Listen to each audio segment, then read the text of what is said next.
ओम नमो भगवते वासुदेवाय। ओम नमो भगवते वासुदेवाय। ओम नमो भगवते वासुदेवाय। नारायणं नमस्कृत्यं नरं चैव नरोत्तमं देवीं सरस्वतीं व्यासं ततो जयमुदीरये। नष्टप्रायेषु अभद्रेषु नित्यं भागवत सेवया भगवती उत्तम श्लोके भक्तिर्भवति नैष्ठिकी। श्रीमद् भागवतम के इस पहले स्कंद के 8वें अध्याय के इस 11वें श्लोक में श्रील सूत गोस्वामी जी शौनक ऋषि जी को कहते हैं नैमिषारण्य तीर्थ में श्रीमद् भागवत की ये कथा सुनाते हुए उसके वचनों को धीरज के साथ सुनकर अपने भक्तों के प्रति सदैव अत्यंत वत्सल रहने वाले भगवान श्री कृष्ण तुरंत समझ गए कि द्रोणाचार्य के पुत्र अश्वत्थामा ने पांडव वंश के अंतिम वंशज को समाप्त करने के लिए ही अथवा निर्बीज करने के लिए ही ब्रह्मास्त्र छोड़ा है। ये आगे प्रसंग वर्णन है। पूर्व में था वर्णन की अभिमन्यु जी की धर्म पत्नी उत्तरा,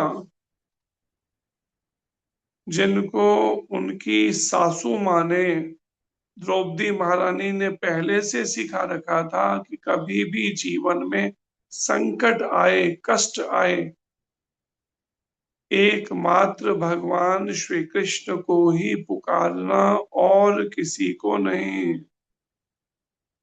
और अब जब अश्वत्थामा ने ब्रह्मास्त्र उत्तरा के गर्भ को नष्ट करने के लिए चलाया और ये दूसरा बर्ड नहीं, झाल नहीं है।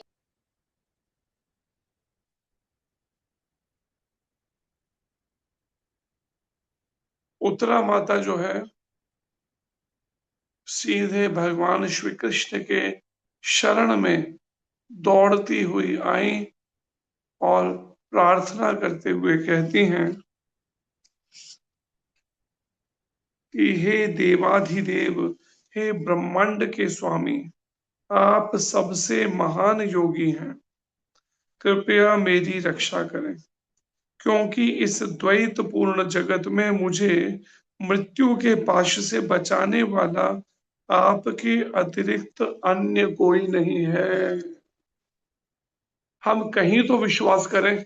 सोचिए, अगर मान लिया हम हमारा मन शुद्ध ना होने से हमारा विश्वास नहीं बन रहा, कम से कम उत्तरा माता की प्रार्थना पर ही विश्वास कर लें। क्या प्रार्थना कर रही है? कहती है कि मृत्यु के पाश से मुझे बचाने वाला आपके अतिरिक्त अन्य कोई नहीं है। अर्थात भगवान श्री कृष्ण की अगर कोई शरण में जाए तो भगवान कृष्ण उसे मृत्यु के पाश से बचा सकते हैं, हमेशा के लिए जन्म मृत्यु जरा व्याधि के चक्र से मुक्त कर सकते हैं, उन्हें अपनी नित्य सेवा में अपने परम धाम में गोलोक वृंदावन धाम में बुला सकते हैं। पर कोई शरण में जाए तब ना। मुश्किल तो है कि हम शरण में हैं, लेकिन किसके शरण में है? अपने मैले मन की शरण में है, पत्नी की शरण में है, पति की शरण में है, बच्चों की शरण में है, बैंक बैलेंस की शरण में है। लेकिन भगवान कृष्ण कहते हैं माम एकम शरणम व्रज, एक मेरी, केवल एक, केवल मेरी, और कोई साथ दूसरा नहीं। इस तरह से मेरी शरण में कोई आए तो मैं क्या करूंगा? अहम त्वाम सर्व पापेभ्यो, मैं उसको उसके सारे पाप कर्मों के फलों से मुक्त कर दूंगा। और खाली मुक्त ही नहीं करूंगा, मोक्ष शिक्षा उसे मोक्ष दे दूंगा, हमेशा के लिए जन्म मृत्यु के चक्र से छुटकारा।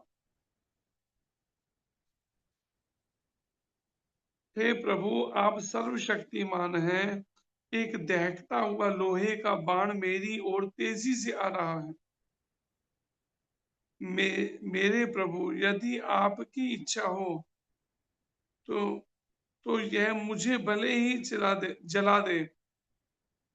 यह अग्नि बाण जैसा है, चाहे मुझे भले ही जला दे, यह मेरे गर्भ को जलाकर गर्भपात ना करे। ऐसी प्रार्थना उत्तरा माता कर रही है उस गर्भस्थ शिशु की रक्षा के लिए, पुकार रही हैं भगवान श्री कृष्ण को। हे प्रभु, कृपया मेरे पर इतना अनुग्रह करें, कम से इतना तो मेरे पर कृपा कर दें। और अब सूत गोस्वामी जी कहते हैं, उत्तरा के वचनों को धीरज के साथ सुनकर अपने भक्तों के प्रति सदैव अत्यंत वत्सल, एक होता है वत्सल दयालु, एक है अत्यंत वत्सल, अत्यंत दयालु रहने वाले भगवान श्री कृष्ण तुरंत समझ गए।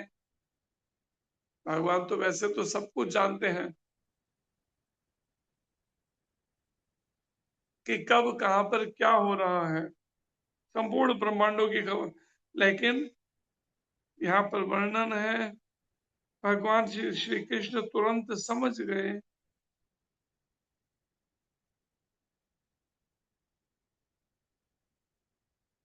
कि द्रोणाचार्य के पुत्र अश्वत्थामा ने पांडव वंश के अंतिम धीरज को, पांडव वंश के अंतिम वंशज को समाप्त करने के लिए ही अथवा निर्बीज करने के लिए ही ब्रह्मास्त्र छोड़ा है। भगवान कृष्ण तुरंत समझ गए, उत्तरा की प्रार्थना को सुनकर समझ गए कि वास्तव में इस अश्वत्थामा ने जिस ब्रह्मास्त्र को छोड़ा है वो उत्तरा के गर्भ को नष्ट करने के लिए छोड़ा है। कोई भी वंशज रहना नहीं चाहिए पीछे। प्रभुपाद जी कहते हैं तात्पर्य में, भगवान सभी तरह से निष्पक्ष हैं। भगवान श्री कृष्ण सभी तरह से निष्पक्ष हैं, किसी का पक्ष नहीं लेते हैं। और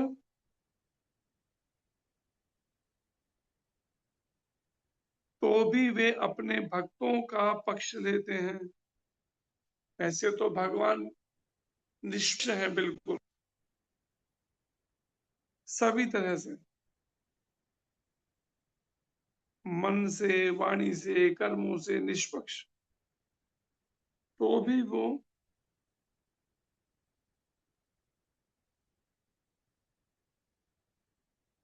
पांडव कुल प्रत्येक व्यक्ति के कल्याण के लिए इसकी नितांत आवश्यकता है।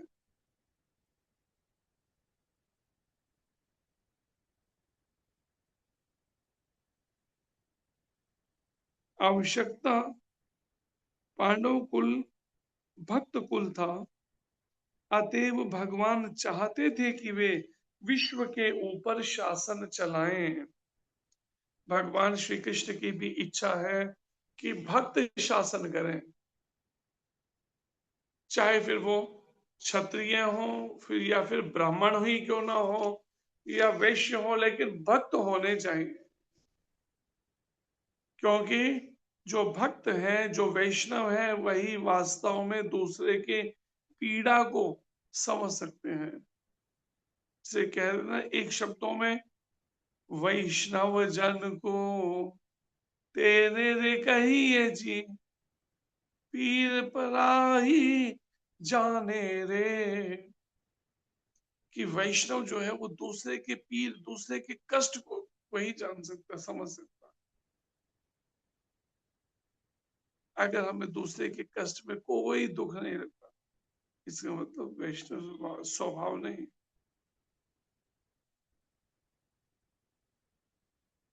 और फिर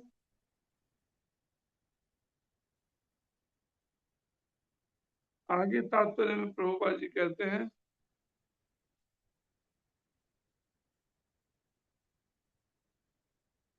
अतएव यह ब्रह्मस्त्र, जिसको कि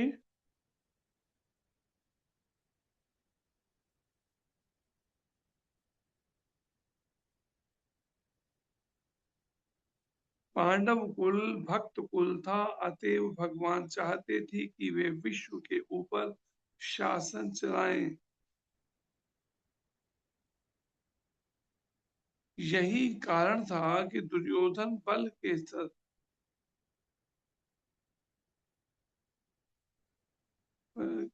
के शासन को समाप्त कर, यही कारण था कि दुर्योधन के शासन को समाप्त करके उन्होंने महाराज युधिष्ठिर का शासन स्थापित किया। भगवान कृष्ण ने जब देखा ये दुर्योधन अधर्मी है और इसके सारे साथी भी जैसे ही हैं, दुशासन है और शकुनी है और ऐसे कितने ही हैं, सब ईर्ष्या से चल रहे हैं।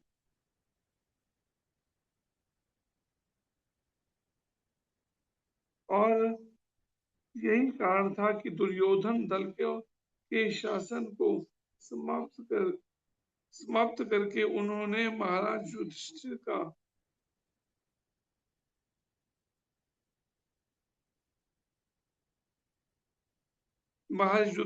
का शासन स्थापित किया।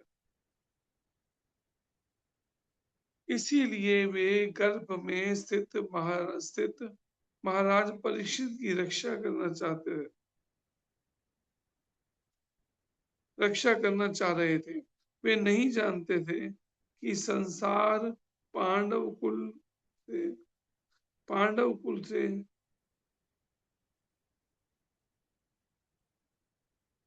और इसीलिए वे गर्भ में स्थित महाराज परीक्षित की रक्षा करना चाह रहे थे। भगवान श्री कृष्ण वे नहीं चाहते थे कि संसार पांडव कुल से विहीन हो जाए।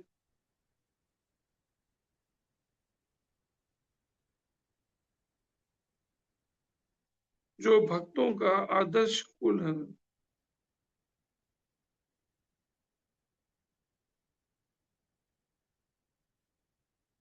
वे नहीं चाहते थे कि संसार पांडव कुल से विहीन हो जाए, अर्थात पांडव जो हैं इस धरती से चले जाए। इसलिए उन्हें राजपाट सौंप दिया भगवान ने। जो भक्तों का आदर्श कुल था,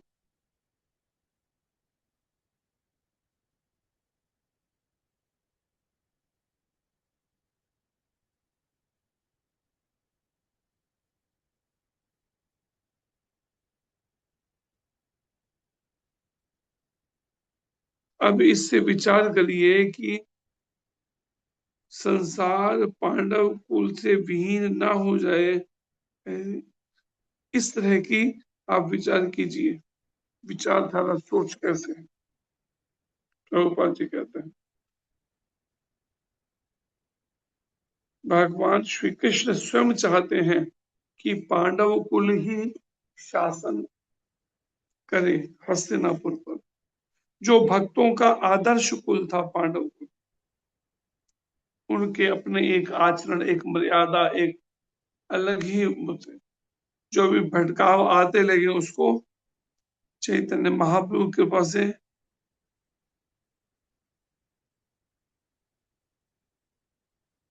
कि पांडव कुल से विहीन ना हो जाए संसार।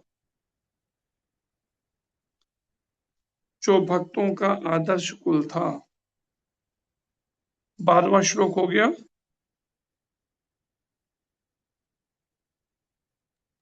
बाकी है प्रभु जी। नहीं हुआ प्रभु। सभी प्रयास करिए दोहराने का।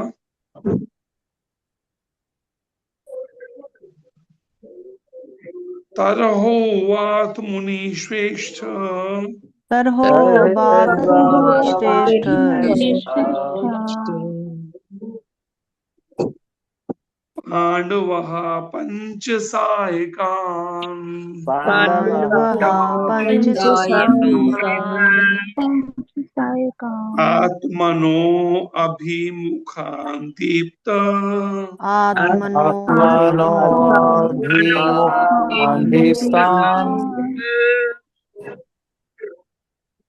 लक्ष्य स्त्राणुपाददु अलक्ष्य अस्त्राणि उपाददु सर्वोऽथ मुनि श्रेष्ठ सर्वात् मुनिश्रेष्ठ पंच सायका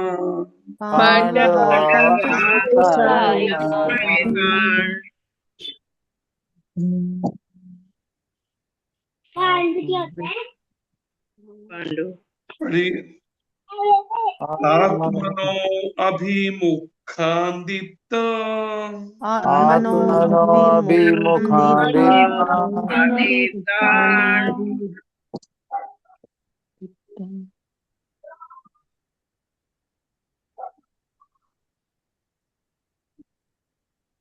अलक्ष्य अस्त्राणि उपाददु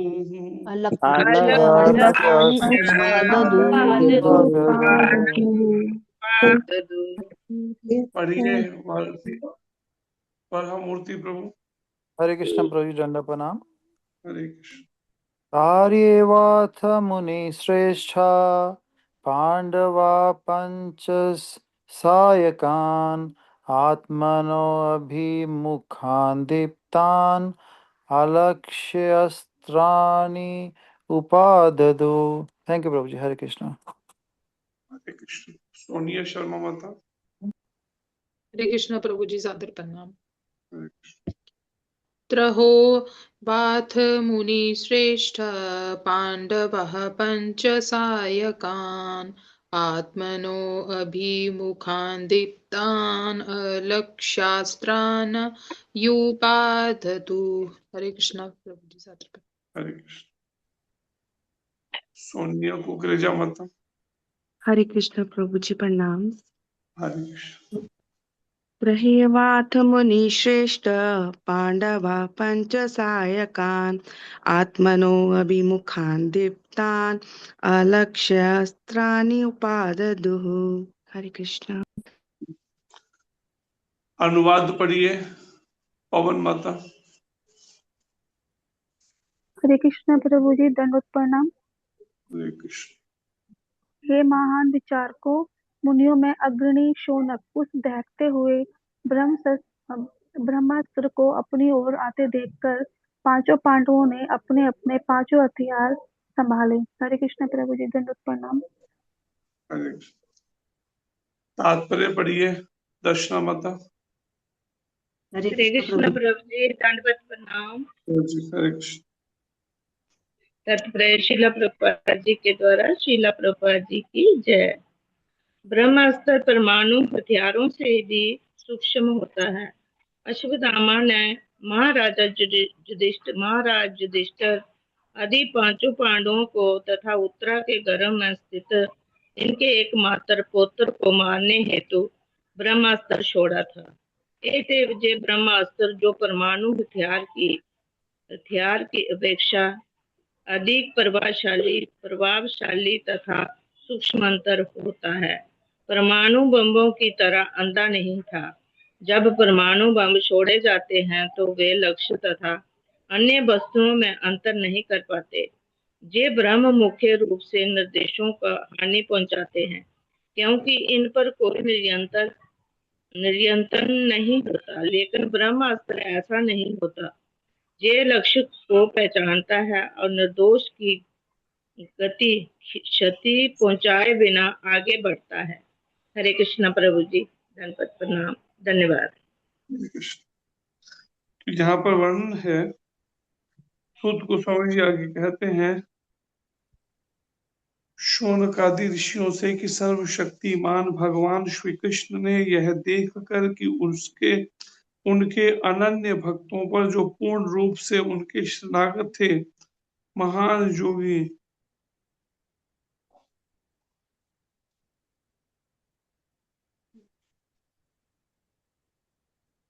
भक्तों पर जो पूर्ण रूप से उनके शरणागत थे,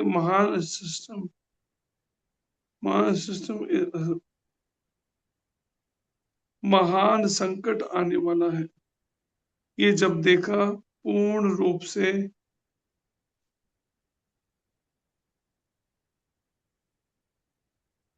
और ये श्लोक चेंज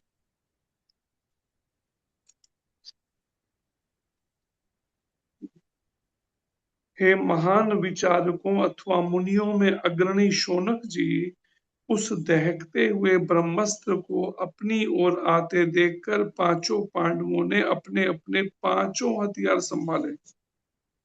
पांचों पांडवों ने अपना जो भी उन्होंने सीखा था, धनुर्विद्या है या भाला है या गदा है, अपने अपने हथियार संभाले। जब देखा वो हमारी ही तरफ आ रहा है, प्रभुपाद जी कहते हैं ब्रह्मास्त्र परमाणु हथियारों से भी सूक्ष्म होता है।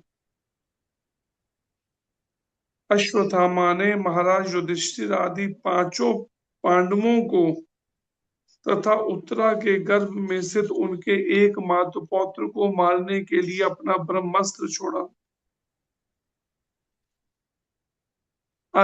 था। अतएव यह ब्रह्मास्त्र जो परमाणु हथियार की अपेक्षा अधिक प्रभावशाली तथा सूक्ष्मतर होता है, परमाणु बमों की भांति अंधा नहीं था।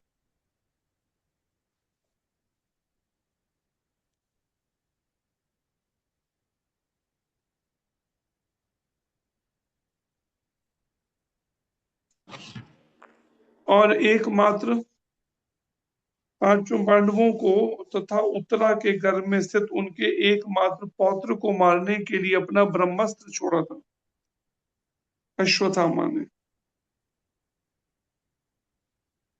और किनको? महाराज युधिष्ठिर आदि पांचों पांडवों को भी और उत्तरा के गर्भ में स्थित उनके एकमात्र पौत्र को मारने के लिए अपना ब्रह्मास्त्र छोड़ा था। अतएव यह ब्रह्मास्त्र जो परमाणु हथियार की अपेक्षा अधिक प्रभावशाली तथा सूक्ष्मतर होता है, परमाणु बमों की भांति अंधा नहीं था। ये परमाणु बम जहां पर फेंक दिए गए, ये चलाए, तो परिणाम में उसे खत्म कर, फिर उसे रोक नहीं सकते उसे। लेकिन ये अंधा नहीं था। जब परमाणु बम छोड़े जाते हैं तो वे लक्ष्य तथा अन्य वस्तुओं में अंतर नहीं पाते। जिस लक्ष्य को भेदन करना, उसके पास की अन्य वस्तुओं में अंतर नहीं पाते। ये बम मुख्य रूप से निर्दोषों को हानि पहुंचाते हैं।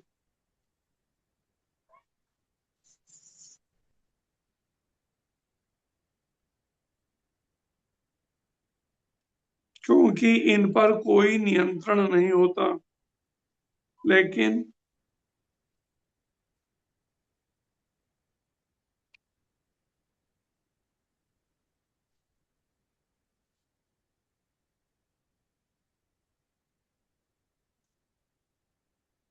ब्रह्मास्त्र ऐसा नहीं होता। यह लक्ष्य को पहचानता है और निर्दोष को क्षति पहुंचाए बिना आगे बढ़ता है। ये मुख्य रूप से देखिए कितना बड़ा अंतर है।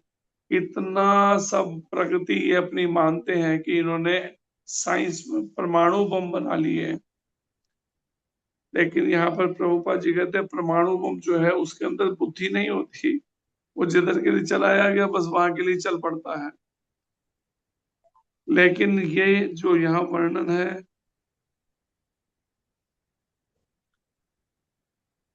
प्रभुपाद जी कहते हैं लेकिन ब्रह्मास्त्र ऐसा नहीं होता कि एक बार जहां चलाएगा उसको भस्म करके छोड़ेगा, नहीं।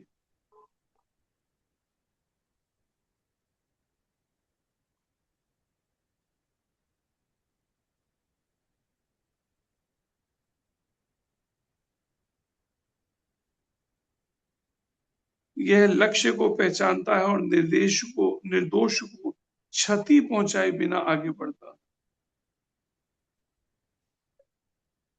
13वां श्लोक दोहराइए। व्यसनम वीक्ष्य तत्तेषाम् व्यसनं वीक्ष्य तत्तेषाम्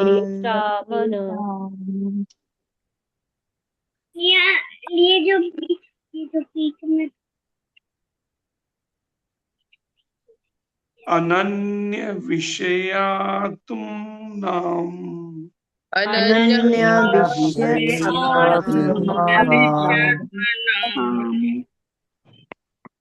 सुदर्शनेन स्वास्त्रेण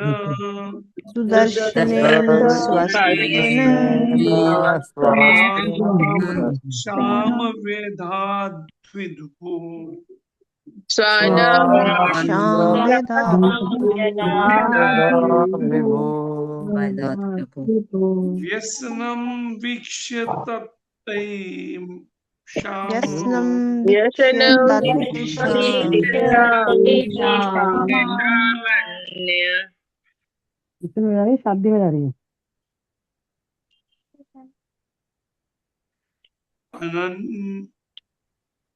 अनन्य विषय आत्मनाम अनन्य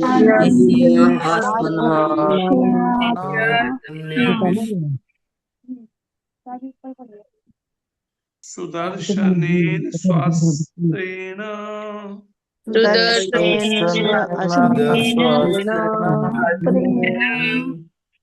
फोन कर देना।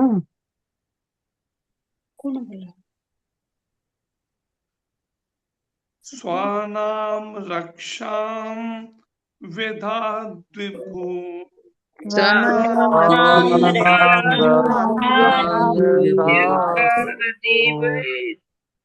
पढ़िए जी। जी प्रभु जी, हरे कृष्ण प्रणाम। व्यसनम वीक्ष्य तत्तेषाम् अनन्य विषये आत्मानां सुदर्शनेन अस्त्रेण स्वानाम रक्षां व्यधात विभु। हरे कृष्ण प्रभु जी। पढ़िए शीतल माता। हरे कृष्ण प्रभु जी प्रणाम।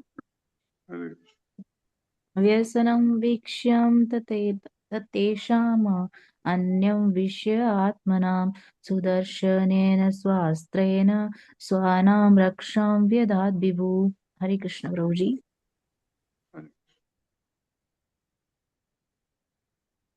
पढ़िए कंचन माता। हरे कृष्ण प्रभु जी, दंडवत प्रणाम। व्यसनं वीक्ष्य तत्तेषाम् अनन्य विषय आत्मनां सुदर्शनेन स्वस्त्रेण स्वानां रक्षां वेदात् विभु। हरे कृष्णा। धन्यवाद प्रभु जी। अनुवाद पढ़िए पवन। हरे कृष्ण प्रभु जी, दोनों प्रणाम। सर्वशक्तिमान भगवान श्री कृष्ण ने यह देखकर कि पूर्ण रूप से उनके शरणागत उनके अनन्य भक्तों पर महान संकट आने वाला है, उनकी रक्षा के लिए तुरंत ही अपना सुदर्शन चक्र उठा लिया। हरे कृष्ण प्रभु जी, दंडवत प्रणाम। तात्पर्य पढ़िए सतवीर जी। हरे कृष्ण प्रभु जी, दंडवत प्रणाम। हरे कृष्ण। तात्पर्य श्री प्रभुपाद द्वारा प्रभुपाद जी की जय। अश्वत्थामा द्वारा छोड़ा गया ब्रह्मास्त्र परमाणु अस्त्र के समान तो था, लेकिन उसमें तेज तथा ऊष्मा अधिक थी।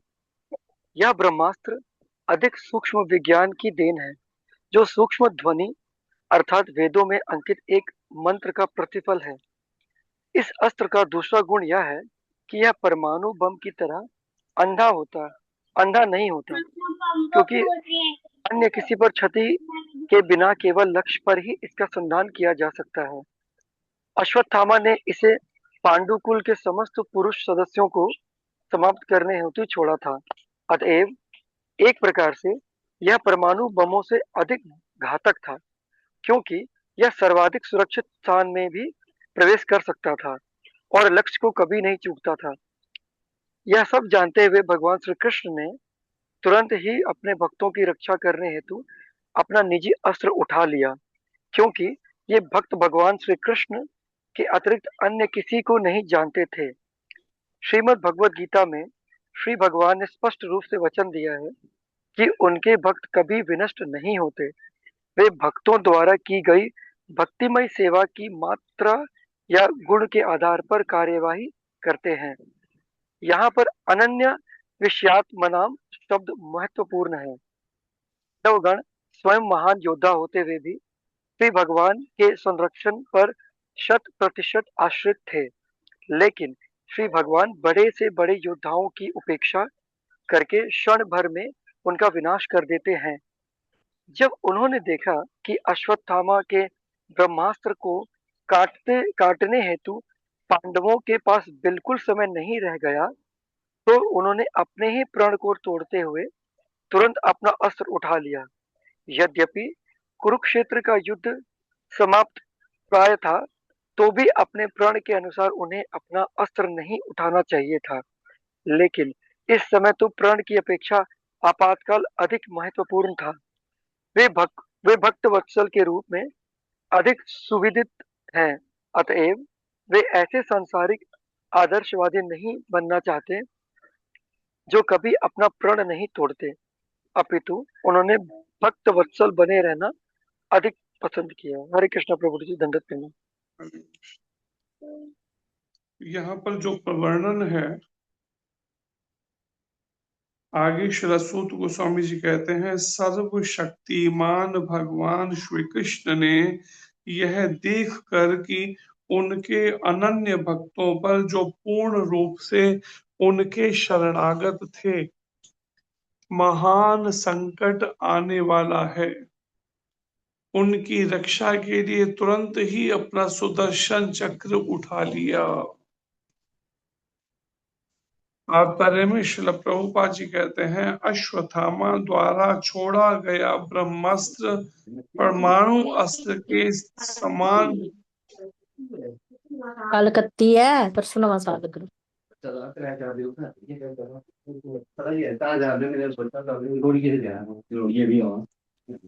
चंपा रानी माता, क्यों बार बार म्यूट, क्यों अनम्यूट कर लेते हो?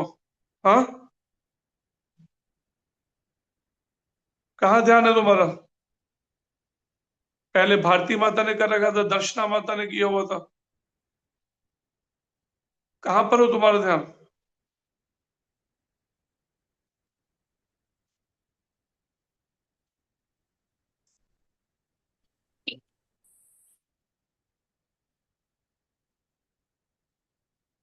अश्वत्थामा द्वारा छोड़ा गया ब्रह्मास्त्र परमाणु अस्त्र के समान तो था, लेकिन उसमें तेज तथा ऊष्मा अधिक थी। प्रभुपाद जी यह समझा रहे हैं कि जो परमाणु बम, जिससे हम है ना संसार के अंदर पड़ा कि हाँ परमाणु बम किसी के बाद उससे बड़ा दहशत, उनको डर रहता है कि हाँ बड़ी तबाही है, लेकिन ब्रह्मास्त्र जो है उससे भी अधिक तेज और ऊष्मा थी उस ब्रह्मास्त्र में। यह ब्रह्मास्त्र अधिक सूक्ष्म विज्ञान की देन है। एक है स्थूल विज्ञान, एक है सूक्ष्म विज्ञान। ये परमाणु बम है स्थूल विज्ञान की देन, लेकिन ब्रह्मास्त्र है सूक्ष्म विज्ञान जो मंत्रों पे चलता है, ध्वनि और मंत्रों के।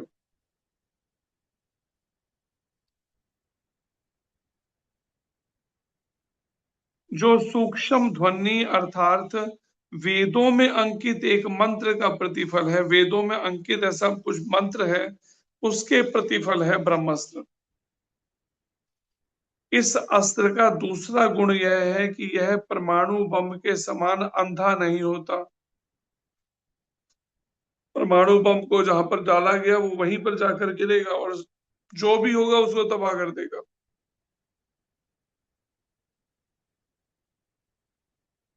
क्योंकि अन्य किसी पर क्षति के बिना केवल लक्ष्य पर ही इसका संधान किया जा सकता है। आसपास में उत्तरा माता के कई और भी होंगे तो, लेकिन जिस पर लक्ष्य किया है केवल उत्तरा माता के गर्भ को लक्ष्य करके छोड़ा गया है और किसी को क्षति नहीं पहुंचाएगा। देखिए ये भी ऐसा है, इस तरह से भी संधान किया जा सकता है इसका। अश्वत्थामा ने इसे पांडु कुल के समस्त पुरुष व्यक्तियों को समाप्त करने के लिए छोड़ा था, लेकिन अश्वत्थामा ने छोड़ा था केवल उस बालक के लिए नहीं, उसके अलावा पांडु कुल के समस्त पुरुष व्यक्ति जो है, जितने भी पुरुष उन सबको समाप्त करने। अतएव एक तरह से यह परमाणु बम्बों से अधिक घातक था, क्योंकि यह सर्वाधिक सुरक्षित स्थान में भी प्रवेश कर सकता था। परमाणु बम, ये ब्रह्मास्त्र कैसा था? जो सर्वाधिक सुरक्षित क्षेत्र वहां भी प्रवेश कर सकता हूं।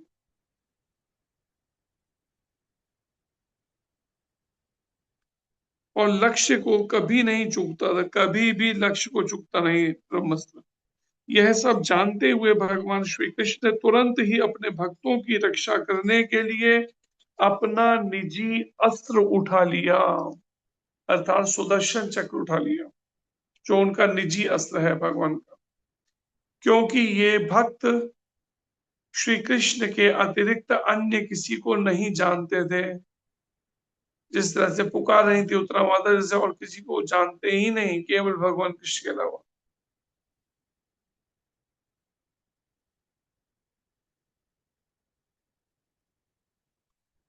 भगवत गीता में भगवान ने स्पष्ट रूप से वचन दिया है कि उनके भक्त कभी विनष्ट नहीं होते। ये वचन दिया है कि उनके भक्त कभी विनष्ट नहीं होते। वे भक्तों द्वारा की गई भक्तिमय सेवा की मात्रा या गुण के आधार पर कार्रवाई करते हैं।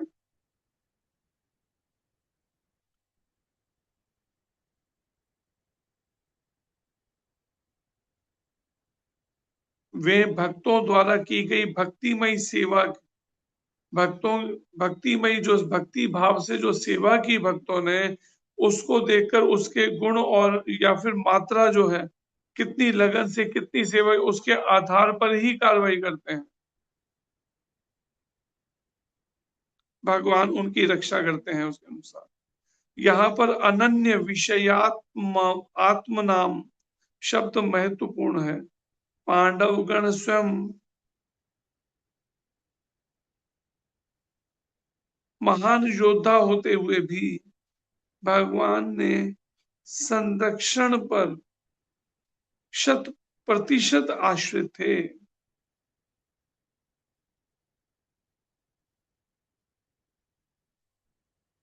चाहे कितने महान योद्धा हो पांडव, लेकिन फिर भी आश्रित किन पर थे? भगवान श्री कृष्ण पर, और पूर्णतया आश्रित, 100% शब्द है। लेकिन भगवान है कि बड़े से बड़े योद्धाओं की उपेक्षा करके क्षण भर में उनका विनाश कर देते हैं। और भगवान श्री कृष्ण कैसे हैं? सर्वशक्तिमान की बड़े से बड़े योद्धा हो, लेकिन उन योद्धाओं की उपेक्षा करते हुए क्या करते? क्षण भर में उन्हें विनाश कर देते हैं, उनको मृत्यु के घाट उतार देते हैं। जब उन्होंने देखा कि अश्वत्थामा के ब्रह्मास्त्र को काटने के लिए पांडवों के पास बिल्कुल समय नहीं रह गया, तो उन्होंने अपने ही प्रण को भी तोड़ते हुए कहा था ना, मैं कोई शस्त्र नहीं उठाऊंगा युद्ध भूमि में, अपने ही प्रण को भी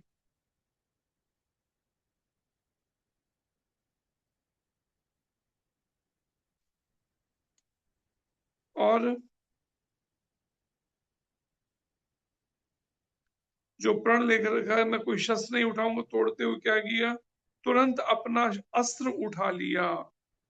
यद्यपि कुरुक्षेत्र का युद्ध समाप्त प्राय था, तो भी अपने प्रण के अनुसार उन्हें अपना अस्त्र नहीं उठाना पड़ा था।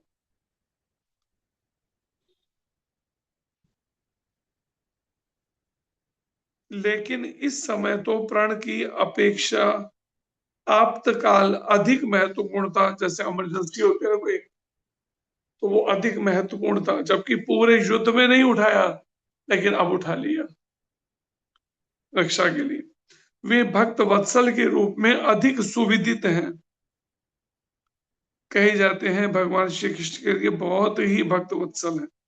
अब वे ऐसे संसारिक आदर्शवादी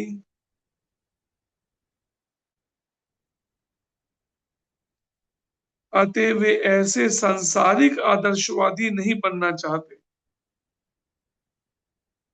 जो कभी अपना प्रण नहीं तोड़ते, अपितु उन्होंने भक्त वत्सल बने रहना अधिक पसंद किया।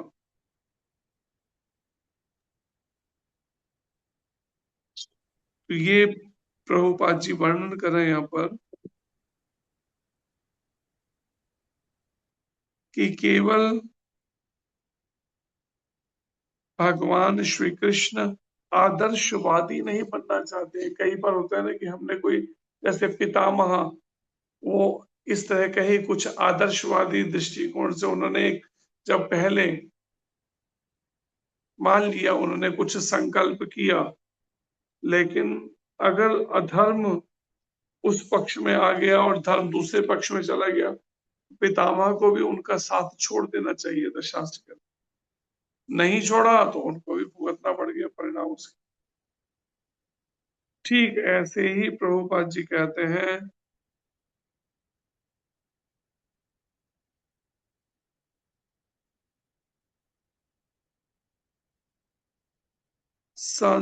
जबकि संसारी कोई आदर्शवादी हो तो वे कभी अपना प्रण ना तोड़ते, लेकिन भगवान श्री कृष्ण तो भक्त वत्सल हैं, बनना बने अधिक पसंद है कि मैं भक्त वत्सल बनूं।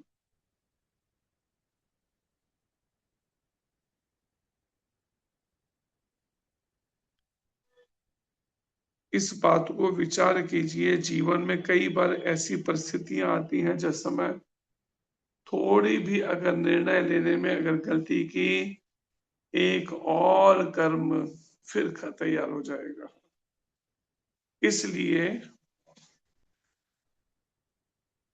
भगवान अपने आचरण से बता रहे हैं। जब उत्तरा माता ने भगवान श्री कृष्ण की शरणागति दी, शरणागत हो गई, तो भगवान श्री कृष्ण ने एक पल भी देर नहीं लगाई, उसी समय सुदर्शन चक्र से उनको शीश उड़ा दी उनके।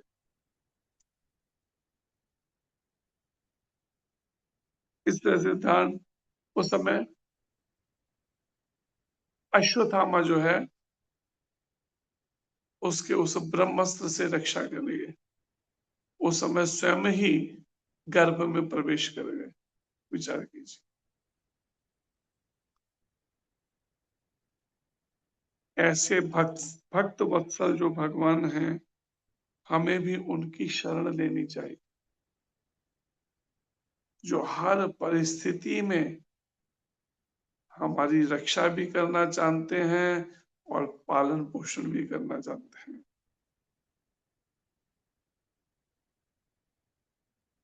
और जब तक हम शरण में नहीं जाएंगे तब तक संभव नहीं छूट सके जन्म मृत्यु के चक्र से।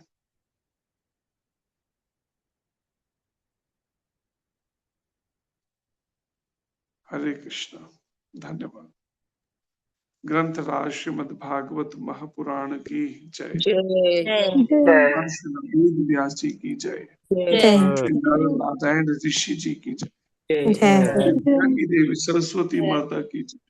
सुखदेव गोस्वामी महाराज की जय। दीक्षित जी महाराज की जय। प्रभुपाद महाराज की जय। महाराज जी की जय। अनंत कोटि वैष्णव वृंद की जय। साई गौर प्रेमानंदे। हरे हरे हरे हरे कृष्ण प्रभु जी धन्यवाद प्रणाम। हरे कृष्णा प्रभु जी हरे कृष्णा पंजाब प्रभु हरे जी कृष्ण प्रभु जी दंडवत दंडवत प्रणाम। प्रणाम। हरे कृष्ण प्रभु जी प्रभु जी दंडवत दंडवत प्रणाम। प्रणाम। बहुत बहुत धन्यवाद प्रभु जी आपका। हरे कृष्णा। जी प्रभु जी, प्रश्न उत्तर है तो जी। जी वरामूर्ति प्रभु जी अनम्यूट कीजिए। हरे कृष्ण प्रभु जी दंडवत प्रणाम। जी हरे कृष्ण। प्रभु ये थोड़ा सा कंफ्यूजन चल रहा है प्रभु। लास्ट चैप्टर में जब हमने किया था कि जब अर्जुन जी ने भगवान जी का मन पढ़कर वो अस्त्र को वापस ले लिया, तो अभी यहाँ पर हम देख रहे हैं कि अस्त्र मतलब अस्त्र विफल नहीं हुआ था, वो मतलब आगे चला गया था कि कैसे हम ले गए इसको।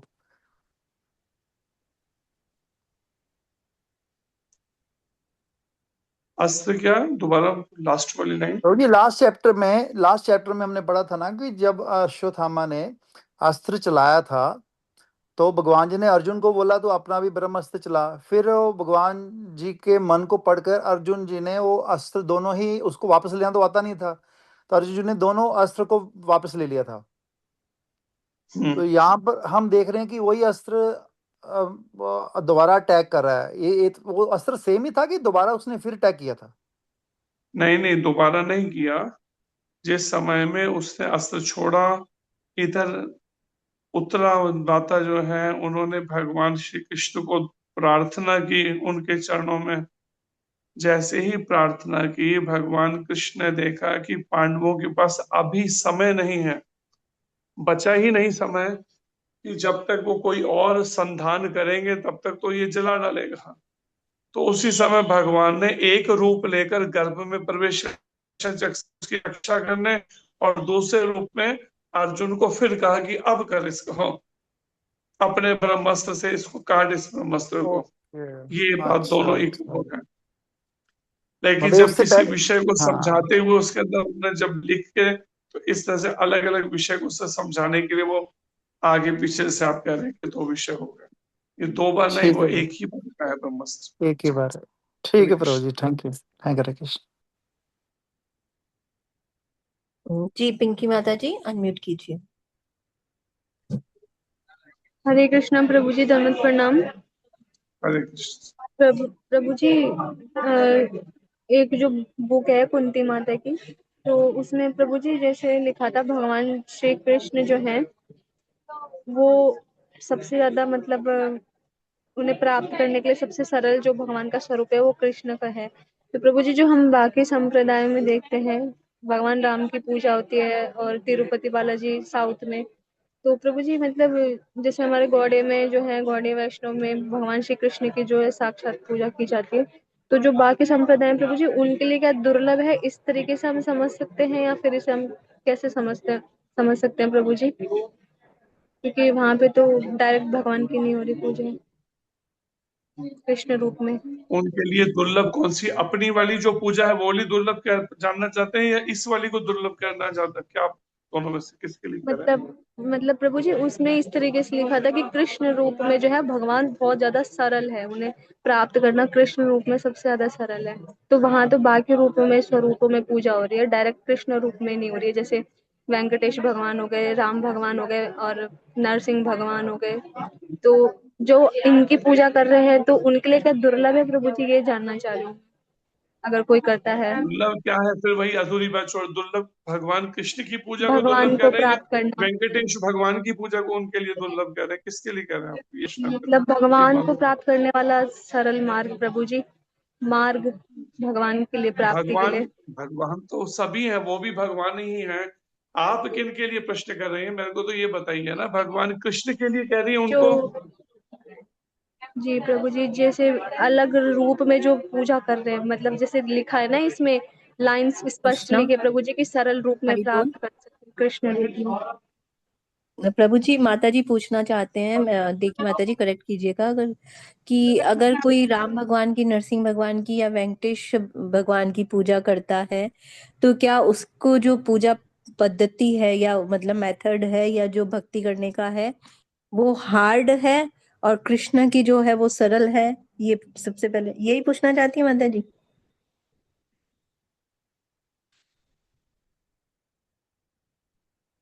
हरि बोल। जी मानो जी इसमें मेरा यही प्रश्न था, क्योंकि इसमें लिखा था बुक में कि कृष्ण रूप में भगवान जो है सरलता से प्राप्त हो जाते हैं, बाकी अन्य जो रूप है तो वो प्राप्त आसानी से नहीं होते, ये मैं जानना चाह रही थी, क्योंकि भगवान के तो सारे अनंत रूप हैं विष्णु रूप में। प्रभु जी आई होप अभी क्लियर होगा। हाँ, असल में एक पहले मैंने बात एक बताई थी इस बारे में, एक कि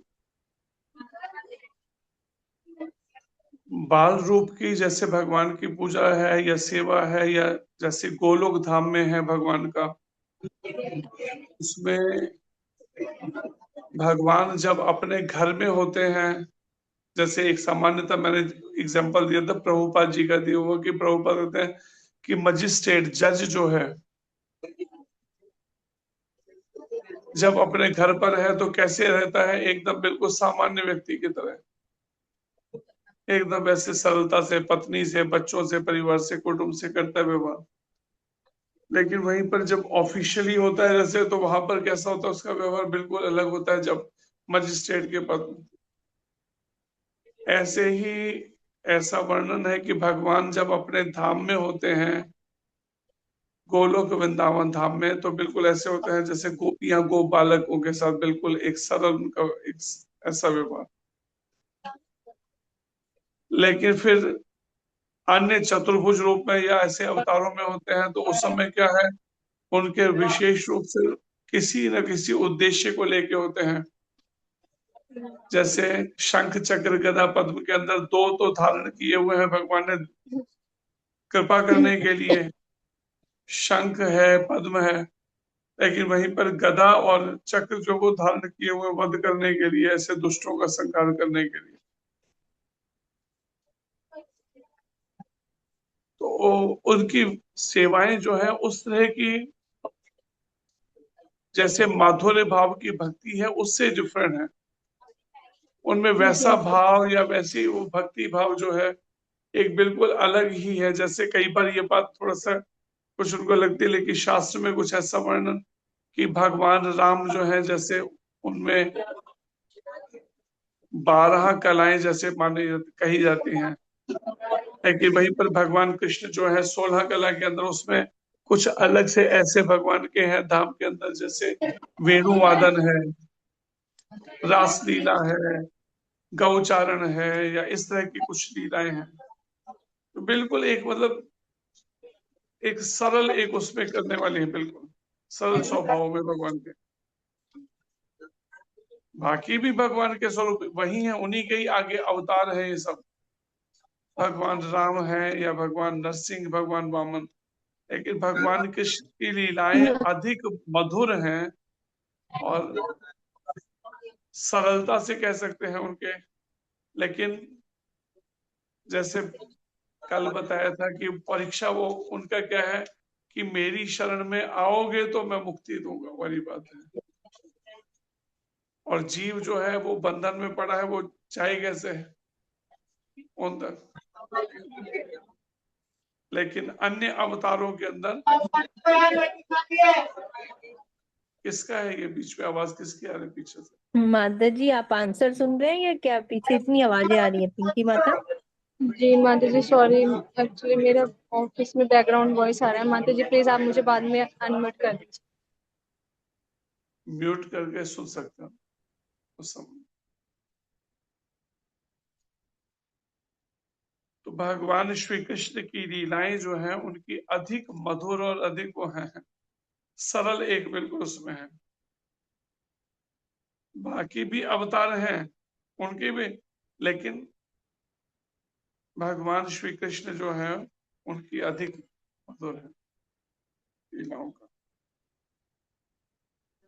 जिसका जैसे दशम स्कंद में भी वर्णन है, गोपियों को भगवान ने परीक्षा लेने के लिए गोपियों की क्या किया, चतुर्भुज रूप में नारायण रूप में सामने प्रकट हो गए। लेकिन गोपियों ने उसका तिरस्कार, गोपियों ने कहा कि हमने आपको कब याद किया था, बुलाया, हमें तो अपने वही श्याम सुंदर ही चाहिए देव। और बात आपने जो कही वो ठीक की, हम भगवान श्री कृष्ण को पाना जो है अधिक सरल है, लेकिन सरलता में भी इतना भी कि हमें फिर भी हृदय की शुद्धि तो चाहिए, वो तो सभी उसमें चाहिए। हरे कृष्ण। जी प्रभु जी बहुत बहुत धन्यवाद। प्रभु जी इसमें जैसे कि आपने पहले भी बताया था क्लास में कि जैसे हमारी पंचरात्र विधि से भगवान की सेवा की जाती है प्रभु जी, उसमें भी जो है हमें शुद्धि का ख्याल रखना होता है। तो प्रभु जी जैसे बाकी जो है उसमें भी भगवान की काफी विधि विधान से सेवा की जाती है, और इसमें तो हमारा मेन जो है हम महाराज जी बताते हैं कि जो है वो नाम जाप है, जो कि किसी परिस्थिति लागू नहीं होती उसमें। तो प्रभु जी यही एक कारण है, और बाकी मूल भी है, कृष्ण रूप जो है सभी का उद्गम है। तो ये प्रभु जी पंचरात्रि विधि जो है वो अगर हम नहीं भी करते बट नाम हमारा बहुत अच्छा है प्रभु जी, तो इससे भी मतलब हमारी शुद्धि होती है प्रभु जी। नाम संकीर्तन, नाम जी जी संकीर्तन जो है मुख्य जप और संकीर्तन है, जी प्रभु जी। बहुत सरल है, मतलब इसको करना सबसे अधिक जो महाप्रभु लेकर आए हैं इसको। कली कालेर धर्म हरि नाम संकीर्तन, बाकी पद्धतियां बहुत कठिन हैं और फिर एक और चीज भी देख सकते हैं इसमें कि जैसे भगवान राम अवतार के अंदर भी जो है उसमें क्या है, एक है स्वकीय भाव, एक है परकीय भाव। स्वकीय भाव के अंदर क्या है आप देखेंगे कि उसमें मर्यादाओं को निभाना मुख्य बात है। भगवान राम ने मर्यादाएं सिखाई हैं संसार में, कैसे कैसे मर्यादाओं को पालन करना है।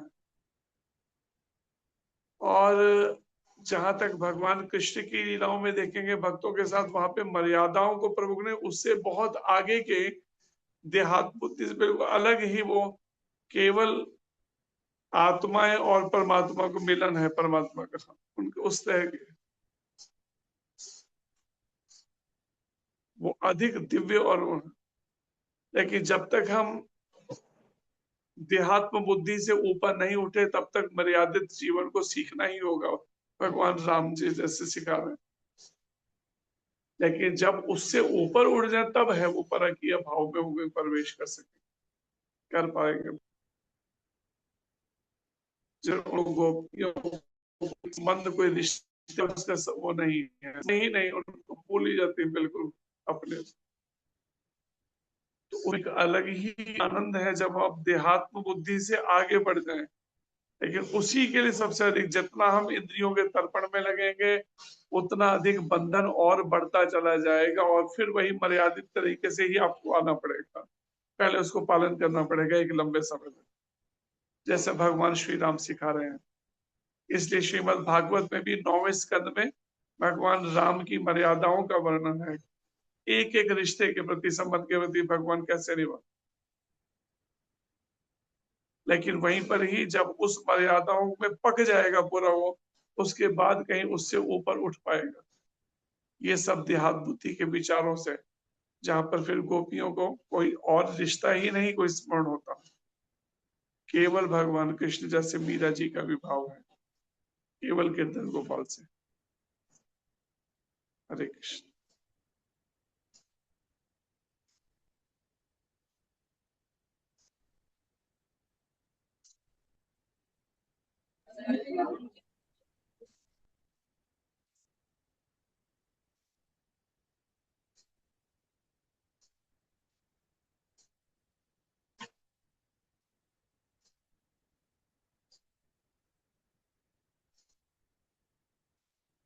बोलिए मुक्तार जी।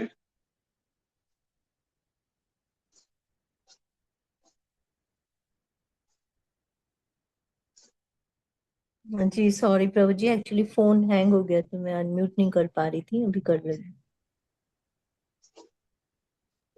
जी। मैं करूं यहाँ से? हरे कृष्णा प्रभु जी, नहीं, दंडवत प्रणाम। हरे कृष्ण। प्रभु जी, इसमें अभी जो जो चल रहा है अभी अभी वाक्य में, इसमें श्लोकों में, कि जो ब्रह्मास्त्र होता है वो बहुत ही शक्तिशाली होता है। तो ये जो विद्या होती है तो प्रभु जी ये उस व्यक्ति को दी जाती है जो उसके लिए मतलब कि संयम वाला व्यक्ति हो, जो उसको सही समय पे सही जगह यूज कर पाए। लेकिन ऐसी क्या बुद्धि उसकी फिर गई कि वो अब उसकी ब्रह्मास्त्र छोड़ा गया। तो ये उस समय पे जो विद्या दी जाती थी तो कि एक स्थिर बुद्धि वाले व्यक्ति को दी जाती थी, या मतलब कोई भी अगर शिक्षा ग्रहण करना आ रहा है तो उसको किसी को भी दे, क्योंकि इसमें बताया गया कि ब्रह्मास्त्र सिर्फ उन्हीं के पास था, हो सकता है और किसी के भी पास हो। तो लेकिन यहाँ पर हम देख रहे हैं थोड़ा बुद्धि उसकी उनकी जो है वो क्षण हो गई थी। तो इसको हम कैसे समझे? स्वाभाविक बात है, जब तक उसके लिए कोई सक्षम या योग्य नहीं है तब तक तो नहीं दी जाती ना। अभी परमाणु बम भी बने हैं, लेकिन वही साइंटिस्ट वहां पर भेजे जाते हैं जो उस जिस तरह जिनको उसकी नॉलेज या संबंध लगे, थोड़ी कि सभी को भेज दिया जाता है। तो स्वाभाविक बात है स्थिर मन वालों को। लेकिन वहां पर क्या है, अटैचमेंट वाली बात आ गई। अश्वत्थामा ने कुछ ऐसे वो प्रश्न किए, वो उनको दिया पिता के रूप में, वो था पुत्र, अपने पुत्र को इस तरह की विद्या दी उन्होंने, द्रोणाचार्य जी ने। लेकिन जैसे अन्न दोष है, या फिर अश्वत्थामा जैसे दुर्योधन के टुकड़ों में, एक तरह से कह दीजिए उनको कि दुर्योधन के यहाँ पर पल रहे थे या उनके अन्न से जी रह रहे थे, तो वो अन्न दोष से देखिए ऐसा रिएक्शन आ जाए गलत जगह का अन्न लेने से, कि अश्वत्थामा जो है इतना प्रभावित था, कर्ण भी ऐसी ही हालत, कर्ण भी कुछ ऐसी अलग थोड़ी डिफरेंट तरह की उसमें था कर्ण भी, कि वो भी अपने उस एक देहात्म बुद्धि के जो दायरे होते हैं, कितने कितने बलिष्ठ हैं, कितने कितने तेज हैं उनमें, लेकिन देहात्म बुद्धि कितनी प्रबल होती है इस चीज को, कि उनको किसी समय में उन्होंने मदद की थी दुर्योधन ने पब्लिकली सबके बीच में मान सम्मान के, तो परिणाम में इसलिए कर्ण उन्हीं के पक्ष में लड़ने के उनकी ओर से खड़े हुए, दुर्योधन का साथ नहीं छोड़ा आखिरी दम तक, मृत्यु मंजूर कर ली लेकिन छोड़ा नहीं साथ। सोचिए कितनी प्रबल होती है देहात बुद्धि। और गोपियां इन सब से आगे निकल गई थी, जहां तक अभी कर्ण और ये सब कितने कितने डीप है ये, इस बात को व्यवहारिक रूप में देखने में लग रहा है, लेकिन व्यवहारिक रूप में आप देखिए ना, जब परिस्थितियां आती है ना, अच्छे अच्छों का सब निकल कर सामने आ जाता है, सम्मान का ऐसी मानसिकता देहात बुद्धि वाली। तो ऐसा ही अश्वत्थामा के साथ था, ऐसा ही कि देहात बुद्धि के कारण से अहम भाव या सम्मान, उसी के पीछे वो अपने जीवन तक को उसमें चढ़ाने को तैयार थे, मृत्यु पे आलिंगन कर लेके छोड़ा नहीं साथ दुर्योधन का। अश्वत्थामा का वर्णन आता है कि अपने स्वामी के तरह से देखता है कि मेरा स्वामी है, क्यों उससे अन्न मिलता है या उसको उसकी सुविधाएं मिल रही थी। इस विचारधारा से ऊपर उठ पाना कितना कठिन है, कितना, इस बात को विचार करके देखिए।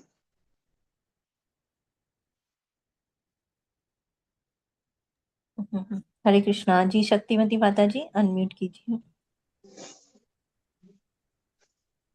हरे कृष्णा प्रभु जी। हरे कृष्णा माता जी, धन्यवाद प्रणाम। प्रभु जी, मेरा प्रश्न ये है कि जो सुदर्शन चक्र जैसे भगवान ने छोड़ा है ब्रह्मास्त्र को काटने के लिए, तो प्रभु जी गर्भ में कैसे प्रवेश किया था और वो कैसे दर्शन जी? आवाज आपकी ब्रेक हो गई बीच में। ब्रह्मास्त्र किसने छोड़ा? भगवान कृष्ण तो नहीं, आपने क्या बोला है? शब्द बीच में ब्रेक होते चले गए।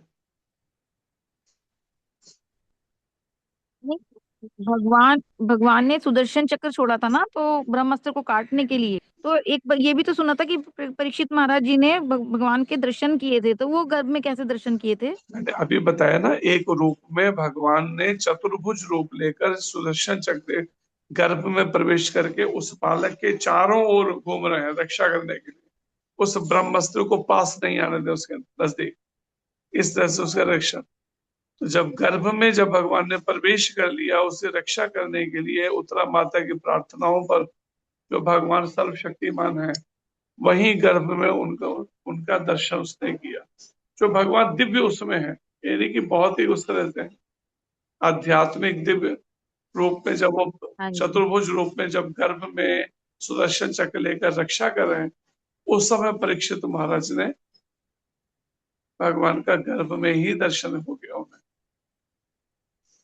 ऐसा भी कुछ संत सुनाते हैं कि जब जन्म हुआ बालक का, तो बालक क्या है, वही परीक्षा कर रहा है कि आखिर वो जो उसका मैंने गर्भ में दर्शन किया वो चले कहाँ गए, उनको ढूंढ रहे। परीक्षा, परीक्षित, उससे भी नाम ऐसा, उससे अर्थ लेते हैं संत कई। हाँ जी, परीक्षा करी उन्होंने, तो इसलिए उनका नाम परीक्षित पड़ा। ठीक है प्रभु जी। हरे कृष्णा प्रभु जी, धन्यवाद। हरे कृष्णा जी। मुक्तियार प्रभु जी अनम्यूट कीजिए। सॉरी प्रभु जी, एक मेरे को क्वेश्चन था।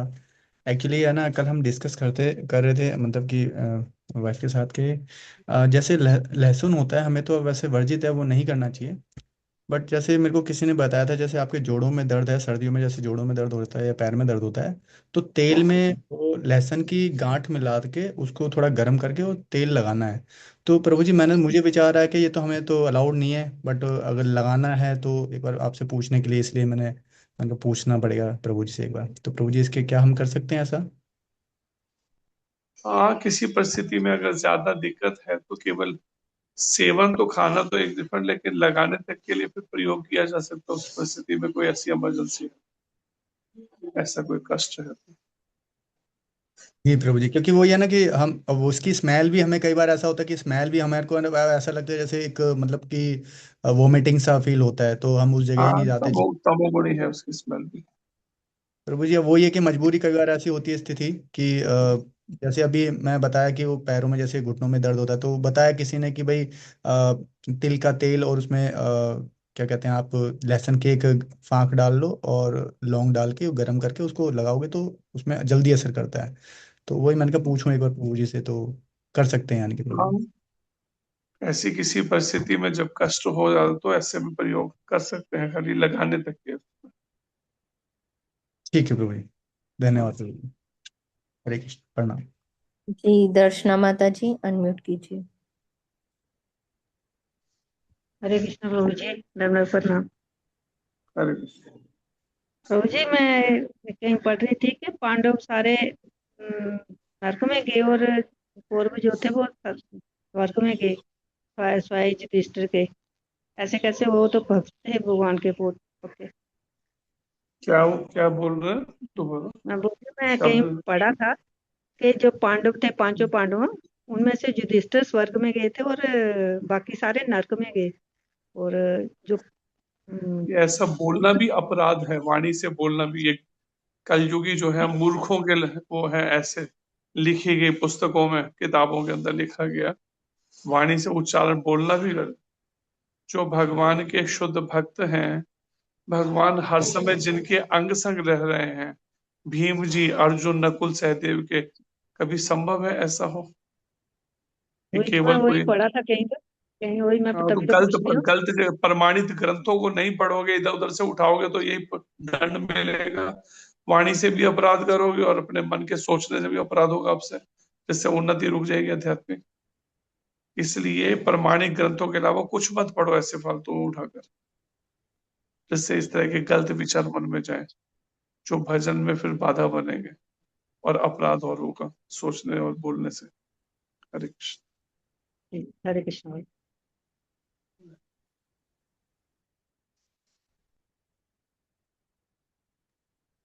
हरे कृष्णा, बहुत बहुत धन्यवाद प्रभु जी आपका। हरे कृष्णा, हरि हरि बोल। और कोई प्रश्न नहीं है प्रभु जी, मीटिंग एंड करें?